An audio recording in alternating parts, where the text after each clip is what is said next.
And let's go ahead and introduce ourselves. Marshall, you're recording? Good? Yeah? Okay, awesome. So hi, everybody. I'm Jody Rachens. I'm the Director of Disability Services. Hi, I'm Lauren Tornatori. I'm the Senior Assistant Director at Disability Services. And we're happy to have you here today. It's early in the summer, but you're actually hopefully going to benefit the absolute most as we do these throughout the summer, because you'll have a good amount of time to kind of think about some of the stuff we're going to talk about today. So let's go ahead and move forward.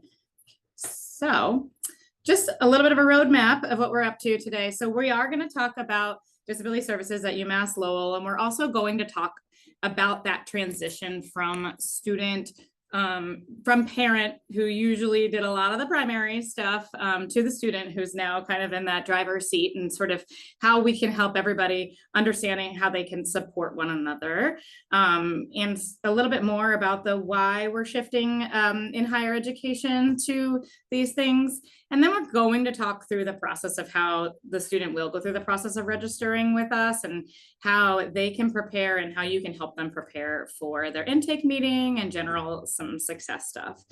So just as a starting place, who are we? Who's in our office here? So you've met Lauren and I already.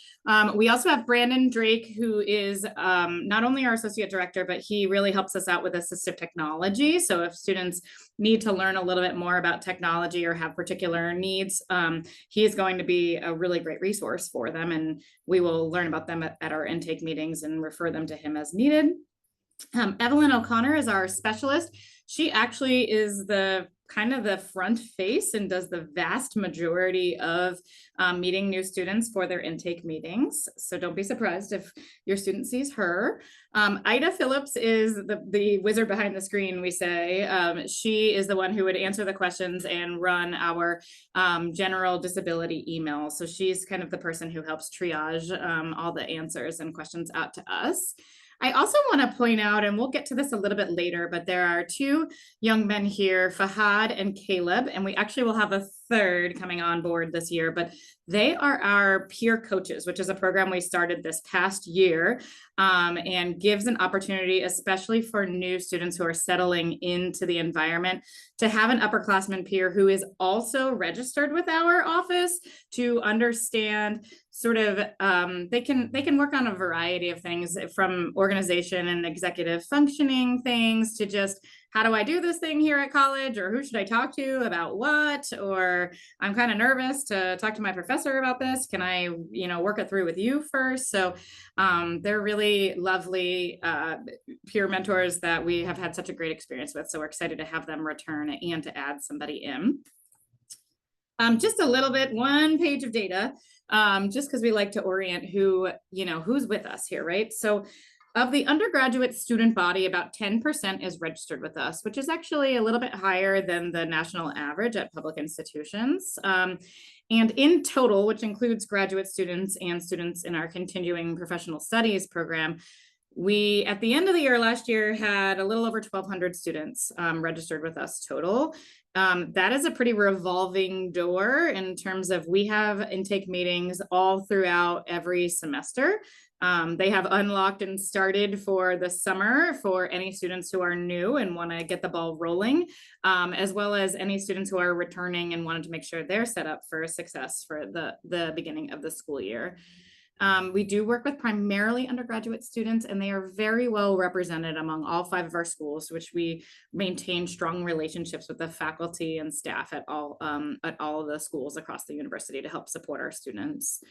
Just as sort of a slice of the pie to understand kind of who's registered with us and for what. So students can elect into multiple categories. So some of these categories might be slightly inflated in that there's students who are in both categories.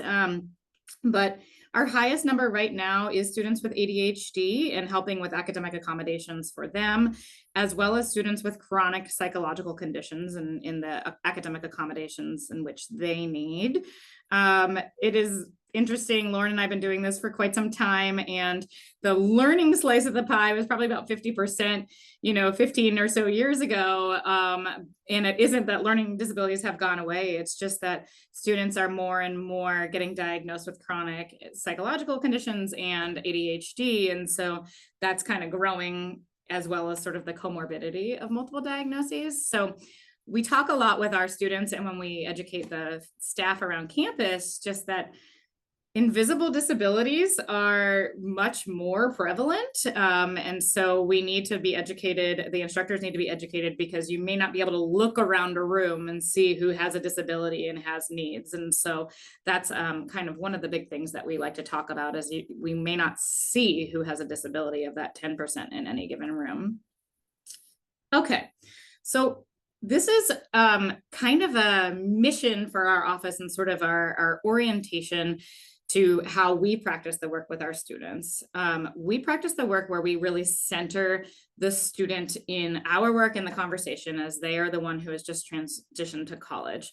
And the reason why we do that is because we believe that students are anti-fragile as opposed to fragile. We know that students with disabilities have things that they are overcoming and harder things that they have been working through all of their lives, but as opposed to something that's fragile, that's just going to break under pressure and is not really going to ever recover, we want to look at our students and help them grow and develop the tools to be anti-fragile. So less like glass and more like a muscle system, where you put the pressure on it, and we have things that come that are difficult and challenging, and we grow and we get stronger. And so that's how we see our students. And we really think that it's very important to see, especially students with disabilities, as anti-fragile, so that they have the opportunity to succeed through college. But in order to do that, we need to encourage and help them believe in themselves, that they can be resilient and adaptable, and that they can grow and learn under pressure, and that hard things are part of college, and we're going to be there to help them along the way.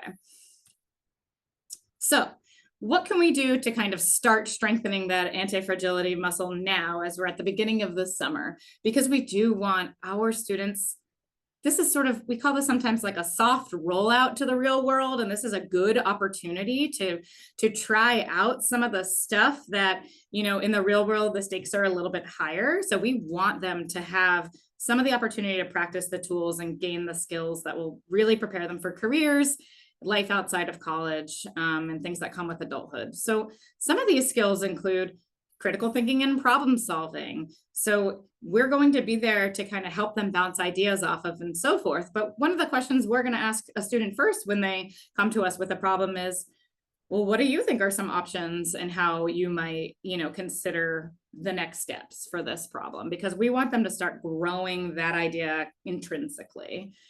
Communicating effectively, both orally and written. So one of those big things too is when students have concerns about an instructor, or they have something personal that they need to share with an instructor, finding that line between maybe not oversharing or undersharing. We want to help students with that. We want them to be able to work with others. College is a very collective environment, kind of no matter where you turn and where you are. It's a little bit like a cruise ship. You can't quite not see somebody around you at all times. And so we do want to help students, even when it's difficult, to kind of work together with others. As we adults all understand, in our work life and our careers, we have to work with others, and there are tensions sometimes, and we have to have our tools to work through them. We want students to learn to be self-directed and to self-evaluate how things are going, if they're on the right track. We're going to help lay that platform with them, but we want them ultimately to be able to do those. We want them ultimately to be resilient and persistent when times are hard, to take initiative, to ask for help. One of the biggest things, and I think that you're being here today is a really great step in that understanding that utilizing help and resources is a strength and not a weakness, right? And that's what we really want all of our students to see too, that asking for help is necessary to get through anything in the world, right? So there's a letter that's referred to at the end of our presentation today in our resources section. It's a letter from a woman named Jane Jarrow, who is one of kind of the bigger people in the disability higher ed accommodations field. When she sent her daughter with disabilities off to college and she kind of looked at it from the other side, she wrote a letter out to parents kind of from her perspective. And one of the things that we think is the most poignant thing that she realized she had to shift, and that we can all shift, is if we're thinking of our college student as children, and we're thinking them as being able to do the things that only children can do, and they're not quite thinking them as a student who's a young adult who's going to be taking on challenging things, they're probably going to continue to think of themselves as children, and they're may not be able to kind of take on some of those adult things that we need to help them move forward. So one of the biggest things, we think about in this anti-fragility mindset, and sort of as we support them through this transition, is that they are young adult students. There are some legal things. We know that it takes a little bit longer these days, that 18 doesn't like flip a magical switch to be able to do everything, right? But if we all kind of work on that progression, that we're moving towards young adult students in our mindset, the students will do the same as well.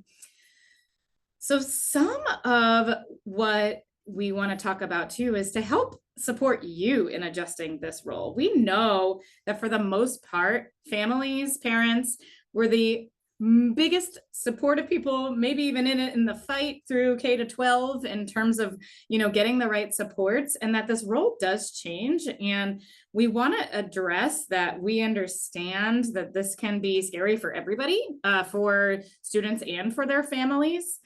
And some of this is that just in today's world, college, the stakes are just higher, right? Students making mistakes or not succeeding, it costs more money, and there really isn't that the return on investment if mistakes happen. And so it's scary because, for things to take longer or for students to fail, those sort of things, those are really going to elongate that road to independence that a student will be able to have, which is, there's already enough of those barriers out there in our economy, and other things about people being able to move into independence in their young adulthood. We also recognize that there just is a closeness in families, whether it's from the pandemic or the access to technology at all times. Families are very close and are in a lot of constant communication. And so, we know that things have changed in terms of what the big end goal is for students. It's not necessarily to move to the big city and get an apartment with 10 other people and, get that job in the big city and be independent. Staying close with families and, providing for within your community is a lot of what the goal is in today's students. We also understand, and I understand this a lot as being a parent myself, is that sometimes it's just easier or faster to pick up the phone ourselves and call that person and get that answer, or write that email and get that moving on behalf of our children. But again, they are students, not children. And so we can support them by being there for them when they make that phone call, or having them practice what they might say in that phone call, or having them share the email draft with you before they send it. But allowing that pause moment before we, just move forward and want to just make the thing solved or get the answer. And that takes a little bit of a shift.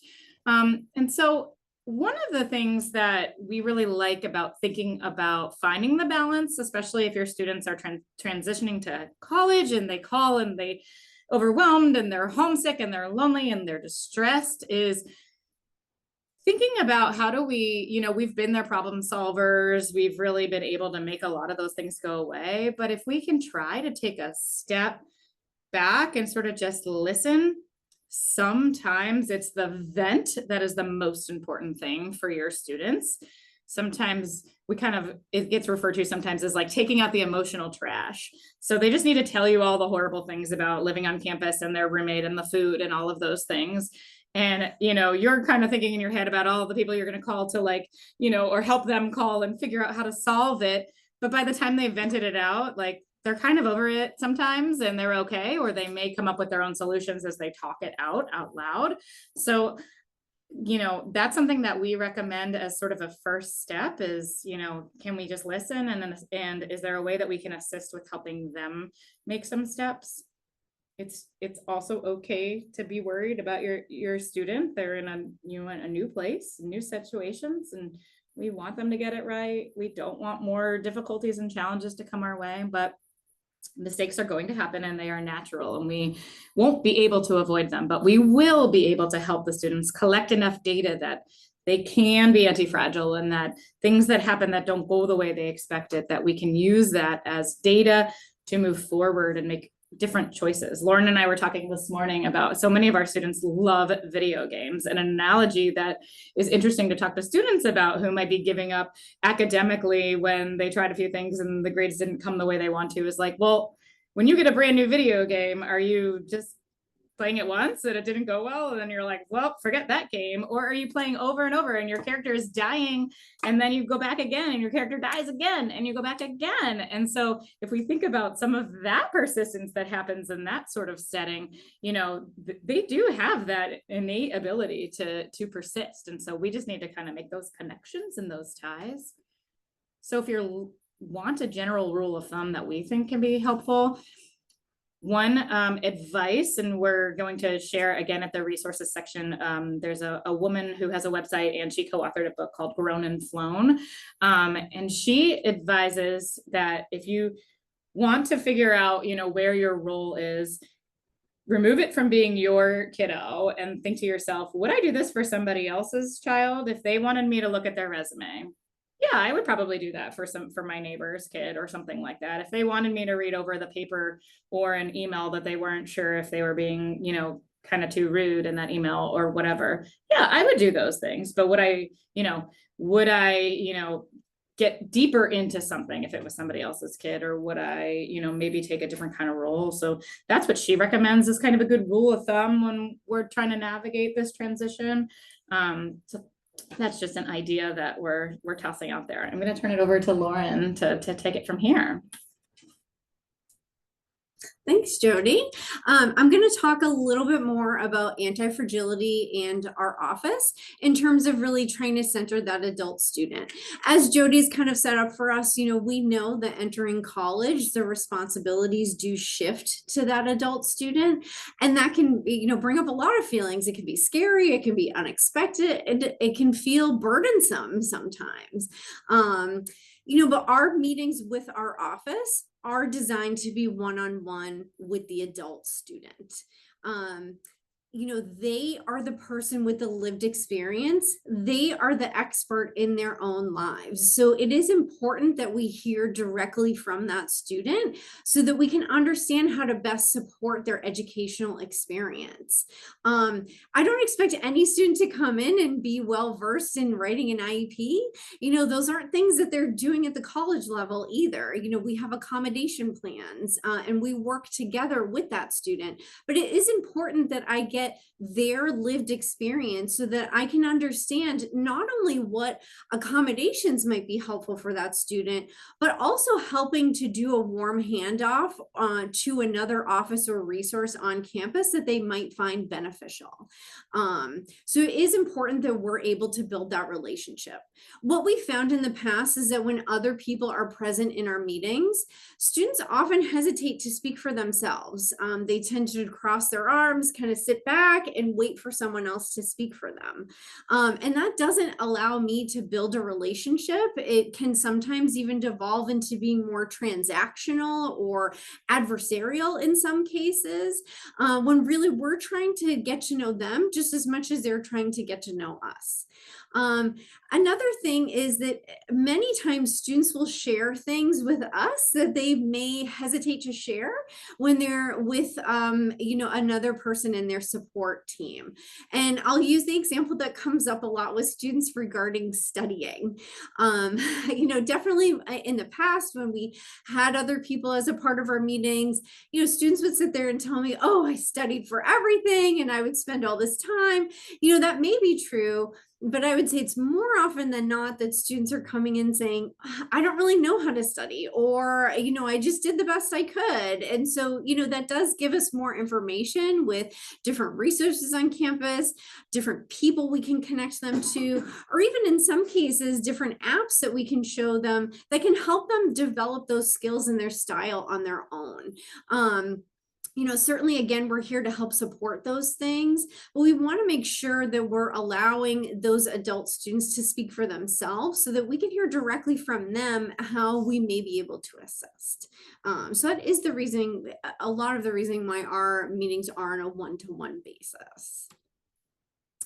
Another thing that can be a big shift for, people coming into the higher education setting is really that legal shift. We are switching from IDEA, or the Individuals with Disabilities Education Act, over to the Americans with Disabilities Act, as well as Section 504 of the Rehab Act. In those cases, the adult student is the one who needs to self-identify to the university that they are a student with a disability and that they are in need of accommodations. So that's why, although like Jody said, it may be helpful to want to call our office and say, my student needs this, that, and the other. We understand that, but the student, because they are the adult, needs to be the one that is letting our office know. And I'll get into how to register with our office a couple slides from here, but that is an important thing. The adult student also needs to be the one who, makes the request for accommodation. So obviously during our meetings, that's something that we do together collaboratively, but they are the ones who need to send their accommodation letters each semester. Don't worry, we send multiple reminders throughout the year to get this done, but they are the ones who need to have their hands on the keyboard putting those things in. Communication is another one that does need to be, again, initiated by that adult student. Typically if someone else reaches out to our office, we just let the student know, hey, this person has reached out. It seems like there may be something going on. Do you want to let us know? That's a way that we can determine with a student, to really break down what's going on for them, but also to parse out, was that student just venting a frustration, or is there something deeper going on that we need to assist with?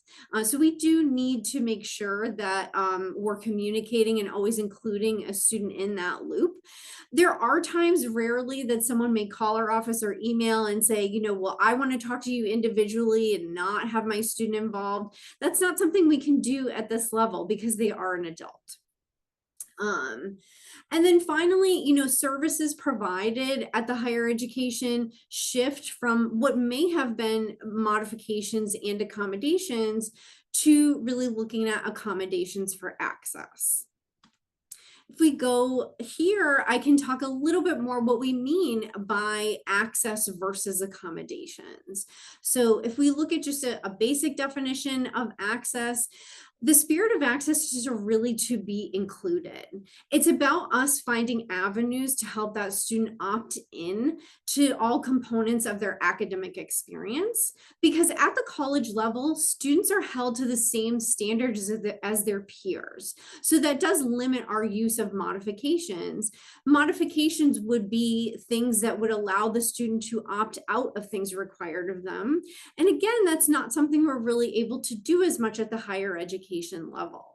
So we're focusing on accommodations. So helping a student do the things that are required of them, whether that's in their major or graduation requirements. A couple of basic examples of modifications would be things like eliminating a graduation or major requirement. If all students need to take calculus as a part of their major, we can't take that away for a student due to their disability. So that is an important distinction. Another things would be drilling down to things like assignments. So let's say there's an assignment with 50 questions. A modification would be chopping that down for that student. So maybe they're only required to do 25. That is something that sometimes we know happens at the high school level, but again, at the college level, we can't modify assignments to that degree. Another example that sometimes students will come to us with will be being able to choose the way that they do an assignment. Maybe choosing to do a paper rather than a presentation. Those two things don't get at the same learning objectives. Presenting live and being able to field questions is getting at something different than being able to write a paper on your own and hand those things in. So again, those are things that we're limited against doing. In terms of some examples of access examples are things like ensuring that classes are assigned to buildings with elevator access for a student who may have physical needs, and providing captions or other accessible course materials for students who may use something like a screen reader. Let's get into how to register with our office. Jody's going to be putting I had put a link in the chat earlier just to our website. We will also put links in the chat directly to how to register with our office and what our documentation requirements are. But I do want to go over that for people who are here today. So there's I would say 3 steps that a student only has to do once, and then step 4 is an ongoing process. So that first step is the student would fill out what we would call our public accommodation request form, or PARF for short, and uploading some documentation pertaining to their disability. Now, the students use that public accommodation request form. They can access that using their single sign-on or their UMass Lowell credentials. And what we're really asking in that is asking that adult student, what is your lived experience with your disability? What are things that you find challenging? What are things that you find that you do well at? We want to just gain some information about their personal experience. And I can tell you, a lot of times for us, it helps us as we go into that intake meeting to figure out, are there certain things we should emphasize with a student? Maybe a student puts in their intake form that they're nervous about making friends. I might then ask them about clubs and organizations, and maybe I'm going down that path with a student. So it is helpful. We do want their hands on the keyboard. It should be in their words. I don't expect people to be copying and pasting their IEP or 504 into things, because that's someone else's written word. And what I'm looking for is what that adult student feels is relevant for them. Jody did also put in there our documentation requirements. I'll just emphasize a couple points. We do not need documentation dating all the way back from first grade. We all change in that period of time. So we're looking for things that are recent. We're looking for things that are on official letterhead. We're looking for things that are signed. Again, our website does delve into all the different types of documentation. We're not asking for one of each type. We're asking for just one piece of documentation. There may be times it might be appropriate to provide more than one, but we're not looking for an entire medical file. The next thing that happens after that is our team gets together once per week and we review everyone's incoming documentation and their public accommodation request forms. We do that as a team. So once that is completed, the student is then reached out to using their UMass Lowell email, and we let them know about next steps. Most often it's to book an intake appointment with us. And then in some other cases, it might be that we need further documentation from them. If that's the case, we'll specify what that is. But typically we're inviting them to make that intake meeting.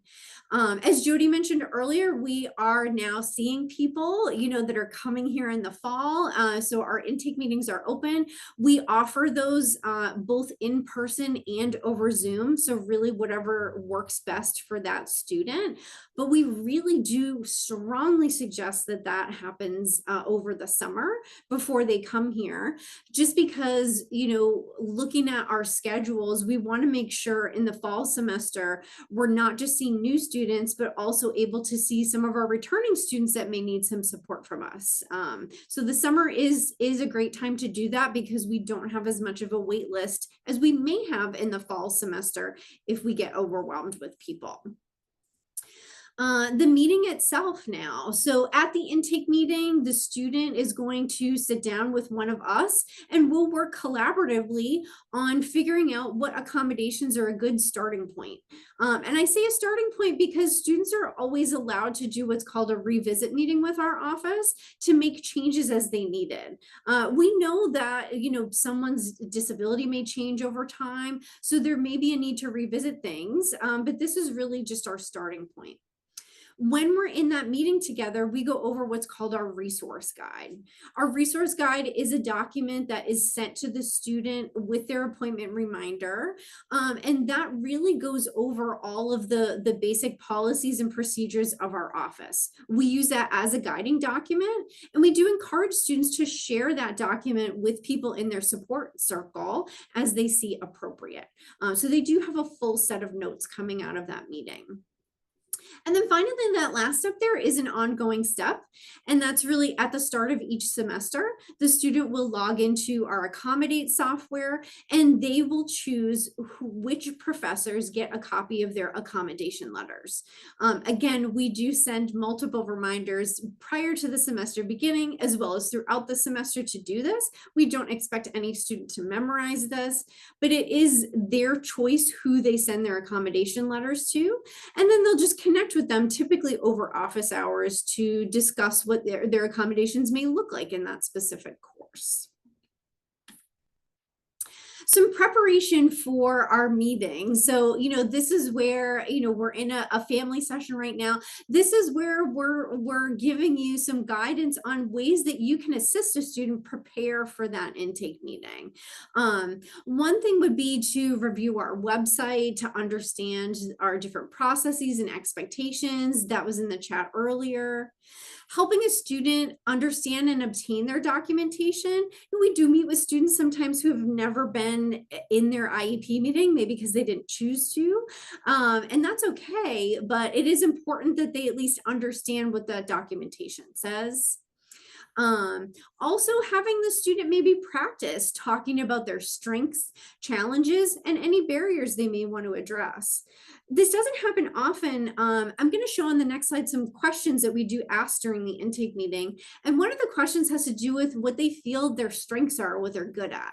And there are times where a student just doesn't know what to say. They're always coming to our meeting expecting that we're talking about deficits. And it's important for students to see themselves as strong in areas too.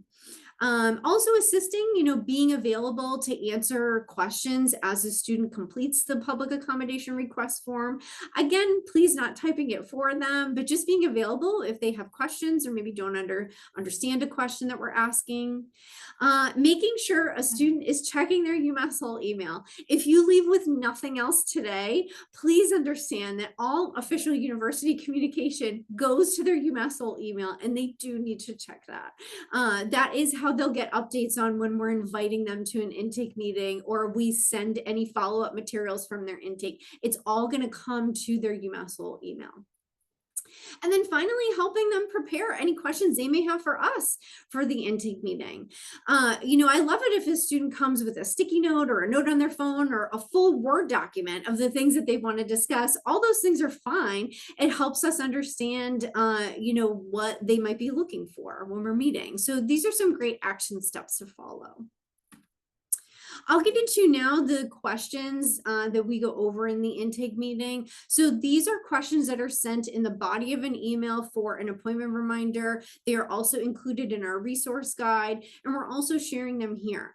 Again, we want students to know there shouldn't be any surprises about what our meeting is going to be like. So these are some questions that we ask them. Again, from their perspective, what challenges have they faced, either in the past, or what did they anticipate may be challenging? What strengths do they have in the academic environment? What accommodations worked for them in the past? Maybe what accommodations they're looking to explore or discuss today. And then we always have an open-ended question at the end, just is there anything else that they might want us to know? And that can also be helpful. So again, these are things that will be sent to them and they can prepare for ahead of time. We do want to acknowledge that although, the majority of our session today is about preparing for a student with a disability and how they might prepare for registering with our office, we know that there are other pieces of the college environment that may be helpful to think about as well. So I just have a few things about setting up for success beyond our office. So the first thing we have listed there, and that link is active in our slides as well, is there is a really great assessing college readiness checklist that was created by our friends at Landmark College. Sometimes that can be a good tool to look at kind of where a student's at and what they may want to think about working on as they make the transition to college. Also planning out the semester. I'll point out a couple of things here. Our academic calendar is always published multiple semesters in advance. And being a state school, we always at least have one Monday holiday that makes either a Tuesday or a Friday be a Monday class schedule. And that can be confusing for students. They might go to the wrong class on the wrong day or, something like that. And so it can be good to go over some of those dates with the student just so that they have those important dates maybe in their phone. Also looking at, any apps for time management and organization. There's definitely ones that we, sometimes go over with students, but I think just thinking about, what are some pieces in place, knowing that, we don't have Google Classroom at the higher education level. They may be pulling assignments from multiple different syllabi. What's an area where they're going to put those assignments into so that they can keep track of them? Also thinking about the software that we use beyond that, there's Blackboard and Canvas, and we have my UML. We also have Outlook as our email or OneDrive. Those are different things that students may not be familiar with that they will need to start learning as they come to campus. And then finally, just remembering we are a large decentralized campus in the middle of a city. And so some students have to think about, what their meal times might look like or what the shuttle schedule looks like so they can get back and forth between campuses. So that can be an important thing to prep as well. We also have on this slide just preparing for conversations with faculty. I think this can be a good one to practice. Somebody's going to get the flu, someone's going to get COVID, something's going to happen where they might miss class. And, this is where you can come in as a support person, is talking about how you might do that in the workplace and how they might want to approach that. They may want to role play those things with you. And then finally, identifying who's on that student success team and how they may exist. We acknowledge that unlike high school, there are multiple offices and people on campus who can help a student. And so looking at, whether it's the Centers for Learning office that provides tutoring and professional advising and success coaching, they're a piece of someone's success. Some students are part of different communities on campus, whether they're an athlete or part of the honors college or a living learning community or Riverhawk scholars. Those are those are supports in place as well. Also looking at things that, sometimes people don't think of in terms of their RA in their dorm or an upperclassman student or a peer coach. There are many layers of support here. So I think it's important to keep in mind, it's good to know who those people are so that if you're struggling, the student knows they can reach out. Couple other things, just thinking about goal setting. So, is a student going to join a club or maybe they want to get a job? Thinking about what's a reasonable amount of time to commit to those activities and how to pull back if needed. We definitely have lots of students who come that want to join like 5 or 6 clubs, and that's amazing. But that might be a little bit much for, starting out their freshman year. A couple other areas to consider: if the student does have regularly scheduled therapy or other appointments, how are they going to schedule those things? How are they going to obtain their refills? How are they going to store and remember to take their medication? How are they going to independently communicate with their provider or with the pharmacy? If these are things that they haven't done in the past, these might be good areas to start practicing as we're in the summer session. Also, any reminder systems, whether that's sticky notes or using their phone, again, just looking at those pieces. And bookmarking important pages. As I mentioned on the previous page, we have some software that's very specific to our campus. And so they may want to think about bookmarking those things so that they're able to easily access things like the live shuttle tracker.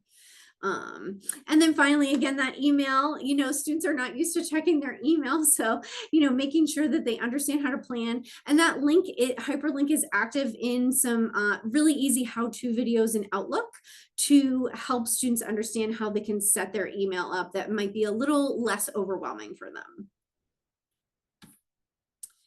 I also want to go over kind of, as we're wrapping up our kind of talking time here, what can be good to start now? So you can see that there are pieces that are things that, a support person can do with their adult student, and then things that students can do independently. So again, going over reviewing that documentation requirements on our website, picking the one that works best for that student, and helping them obtain a copy of that. The student, we're asking them to, again, fill out that public accommodation request form and uploading that documentation, asking the student to check their UMass little email. I know I've said that multiple times, but trust me, that is how most communication ends up falling apart, is not checking that email. The student scheduling that intake meeting, and again, I'll emphasize that that can be done over the summer. That would be great. And then finally, together, considering points of discussion for the intake meeting. And we do have that back in slide 13, those questions that we ask. I know sometimes people worry about, what if a student is missing a step in the registration process? Again, as I mentioned earlier, we do review those on a weekly basis and reach out to that student and let them know. Sometimes families are concerned about, what if if a student can't do this meeting over the summer? That's okay. We're just heavily emphasizing that it get done over the summer so that their accommodations can be in place right when the semester begins. But we do let students register with our office throughout the semester and year.